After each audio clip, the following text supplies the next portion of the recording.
Uber drivers, what's your craziest experience? I picked up a girl from a bar on a Wednesday night. A few guys made sure she got in okay, and after chatting for a bit, I could tell she was a very sweet girl. She was absolutely wasted and apologized for being so drunk when she got in. She asked me if instead of bringing her home, I could just drive around the city with the windows down for a while. It was my last ride of the night, so I thought, what the hell? I was worried she might throw up, so I took out my vomit bag just in case. But no, she just did the hand out the window airplane thing. After a few minutes, she asked me if I had ever thought about dying. I replied, yeah, I guess I have. That's when she told me she had cancer. It was in her brain, and they caught it way too late to start doing any treatment. My heart dropped, and I had no idea what to say. She told me she was dying, but was going to be okay for the night. She was at the bar that night, celebrating a going-away party for her work, since all her co-workers were going to miss her. She said she told them she was moving away, but just didn't tell them that away was heaven. She gave me a hug when I dropped her off. I cried the whole way home. What's a loophole you used before anyone found out? My childhood home was down the street from Universal Studios, and I went there every day after middle school. Eventually, we learned to go into the VIP line for rides, which nobody was ever in. When the guy stopped us and asked us for our VIP tickets, we would just say that Dave should have called it in. After about 5 seconds of trying to verify, every employee just gave up and let us through. We did this so much that the employees knew us and would just let us go. It was beautiful. One day, we decided to push it even further and snuck into the studio area. After 5 minutes, we were caught and questioned. Once again, we just told them our fictional Dave told us to come back there. This time the guards took radio verification way more seriously until they got an actual Dave on the line. Turns out, Dave was a production manager and gave us a weird look. The security guards asked if we were with him, and he said yes. He took us aside and asked what we were doing, and we said we just loved film and the studio atmosphere. He loved that 2 young kids were interested in his job and took us all around the studio, allowing us to sit in on recordings of different shows. He gave us both a free pass to come back and VIP line access.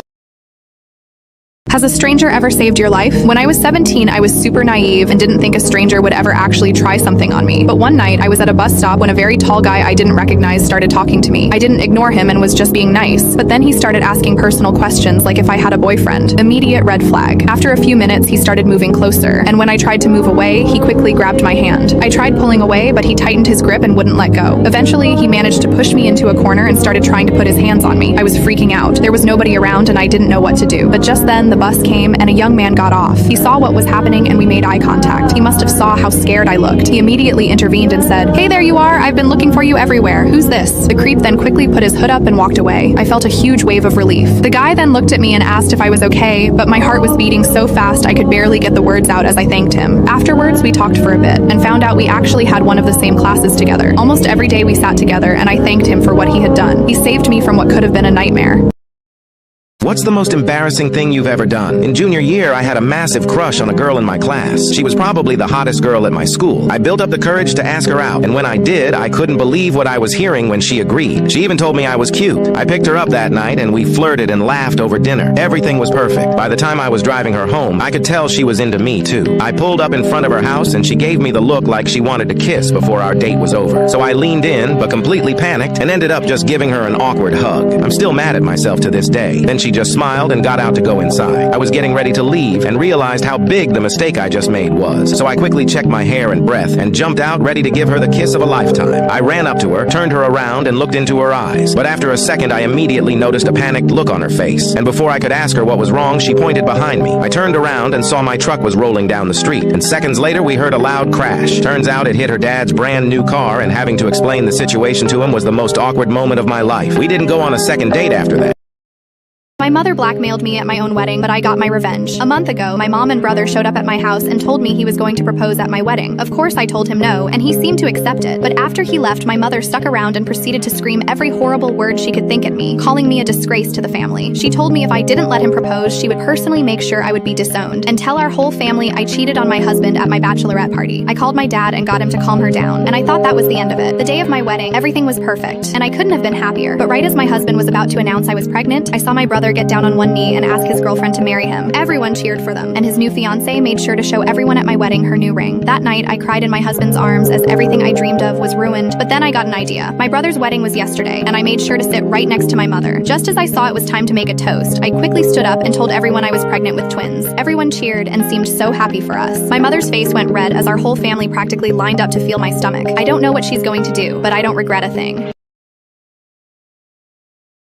What lie could have ruined your life? I was driving home from work when I pulled over to read a text from my wife. I was full of excitement when I read she had just adopted a new puppy and was headed home. Then, just as I looked up, another car smashed into me. My car was destroyed. I faded in and out of consciousness as I watched the other girl get out of her car and literally run away from the scene. I was out for an unknown amount of time when I woke up to a cop dragging me out of the wreck. But instead of helping, he started yelling and interrogating me. I was rushed to the hospital where he soon followed. And while my broken neck was being assessed, all I could hear were his relentless questions. Weeks later, I found myself in court, and the officer claimed I pulled out in front of her. I had no memory of what happened and genuinely believed it was my fault. My brother-in-law is a lawyer and sat in during the hearing. Something didn't sit right with him, and he insisted on letting him take my case. Thank God I did. Within a week, he dug up that the girl was driving without a license, in a car she wasn't registered in, and the officer was her uncle. The court looked past all of this, since I didn't. Lawyers, what was your craziest case? A few years back, I took on a case that at first glance seemed impossible to win. I was defending a young black man who was accused of unaliving a 22-year-old white girl. However, it didn't sit right with me. I looked over the details and the evidence seemed flimsy, but my client couldn't provide me with anything to help prove his innocence, so I ended up pulling multiple all-nighters trying to find anything at all. I sifted through every piece of evidence, when eventually I found something. This was exactly what I needed. The trial was the next day, and I walked in confidently. I started knocking down every piece of evidence the opposing counsel threw at me. Then I called the girl's father up to the stand and immediately started grilling him for everything about what happened. I pointed out all the gaps in his story, but it still wasn't enough. Then, I dropped the evidence I found. There was a red fingerprint left on the necklace she wore that day, but it wasn't my client's, it was his. He instantly cracked under pressure and basically admitted to doing it. A half hour later, the jury deemed my client not guilty. His mom immediately broke down in tears and hugged me. Years later, they still invite me over for dinner and family gatherings.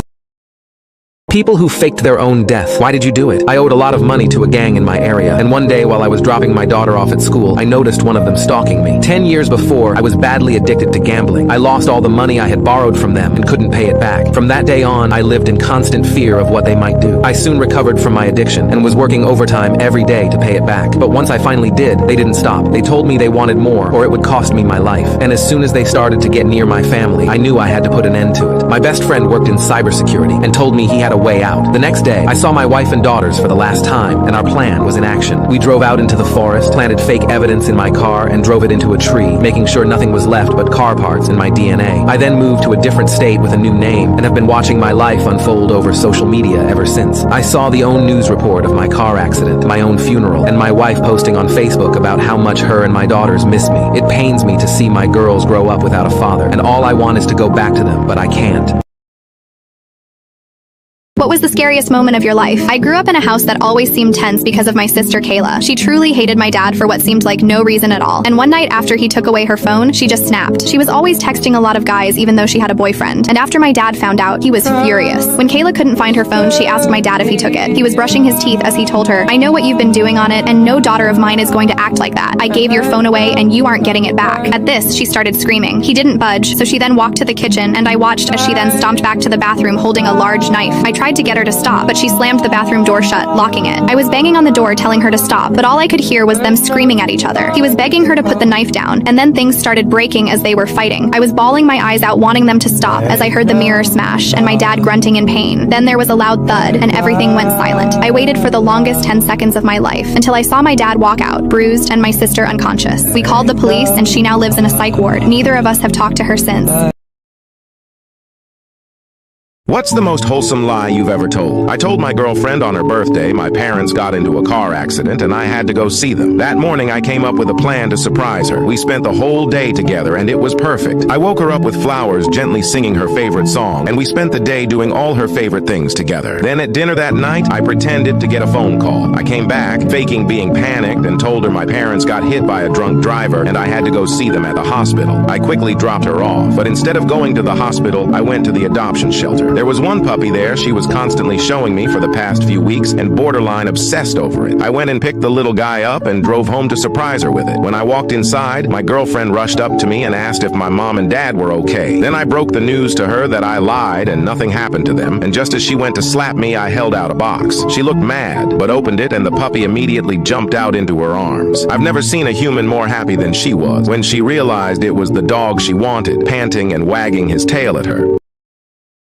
Retail workers, what's the saddest thing you've seen someone return? I worked in retail as my summer job for 2 years. It wasn't the best job, but every once in a while something would make it worth it. One day a young couple came in. The woman looked about 2 or 3 months pregnant, and they spent hours picking out all the cute baby stuff like a crib and blankets. The joy on their faces was contagious, and I loved helping them pick out all the stuff for their new kid. It was one of those moments that made me really like my job. The next year, however, I came back to work, and on the first day, I noticed all the stuff I had picked for them in the return bin. I asked my manager about it, and I immediately noticed his expression change. The week before I started working, the husband came in extremely drunk with all the stuff they had bought last year. During labor, they had some major issues which resulted in his wife and baby losing their lives. He couldn't afford to keep the stuff laying around anymore since he couldn't go to work or function normally. He drank as much as he could before coming, since this was the only way he could bring himself to look at the stuff they'd bought. Me and my manager talked for a while, and we agreed to give the stuff away to someone who needed it, since neither of us could look at it either.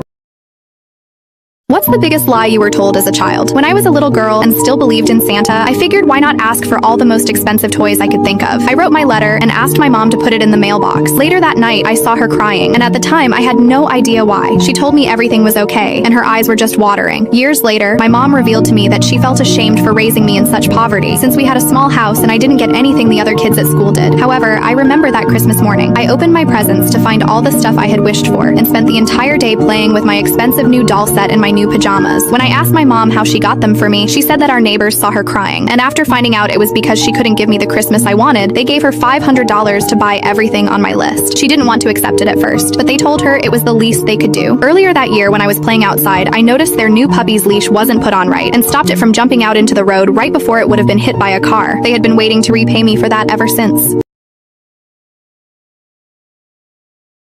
What memory makes you smile every time? On the morning of my daughter's 4th birthday, my husband gently woke her up with her first surprise of the day. She opened it and hugged her new stuffed animal as hard as she could. Then, after she got out of bed, he took her to go get her favorite breakfast. I was confused when they came back after only 15 minutes, but they brought their food home because apparently my daughter didn't want to eat without mommy. After we ate, my husband told her how thirsty he was and how he wished there was a tea party. At this, my daughter's face lit up, and in minutes, her little table was set for them. Later, I could hear my daughter laughing uncontrollably and saw her dragging Dad out of her room with his face covered in makeup. He was pretending not to like it, but I could see him smiling through his pink lipstick. She eventually laughed herself to sleep, and after she woke up an hour later from her nap, her best friend came over to surprise her. They would always watch baking shows together, and when they saw the chocolate chip cookie making setup we had for them, they both squealed in joy. We had little chef's outfits for them, and they had the time of their lives doing every step in the cookie making process. They watched their favorite movie while they waited, and once they were done, I'll never forget the look on my daughter's face after she bit into her first self-made cookie.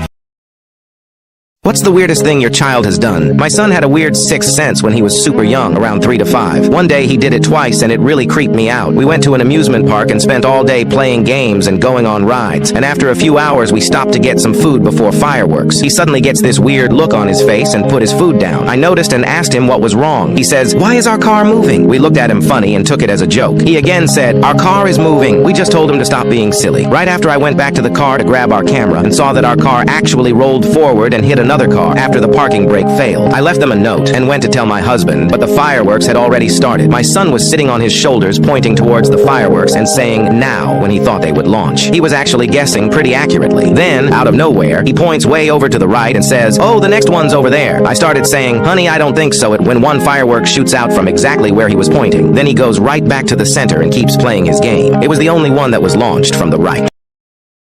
When were you the most wrong about someone? I was one of the bigger kids in high school, and one of the guys on my basketball team told me he saw a scrawny-looking kid hitting on my girlfriend. I didn't even think to ask her about it, and immediately went to confront him. I didn't actually want to start a fight, but I said I would whoop his ass in front of everybody. The guys around me heard this, then instantly spread the rumor that I was going to fight this kid. They dragged both of us into a circle outside, and I could see he was shaking. I was honestly just going to beat him up a little and be done, but it was then that I realized something. I remembered this kid was in a group project with my girlfriend and wasn't hitting on her at all. It was too late to back out now, so I just threw some light punches. I accidentally hit him, and he immediately fell to the ground. The crowd was going crazy, but I felt horrible. I quietly told him, "Get up, man, I'll let you win." He got up, and after throwing a few super weak punches, I tried to dodge one. Out of nowhere, he threw a perfect left hook, and I accidentally leaned right into it. It actually broke my jaw, and I fell to the ground while everyone cheered him on. I had to get surgery, and I apologized to him for what I did. He thanked me for letting him win the fight, and his parents actually ended up paying for my surgery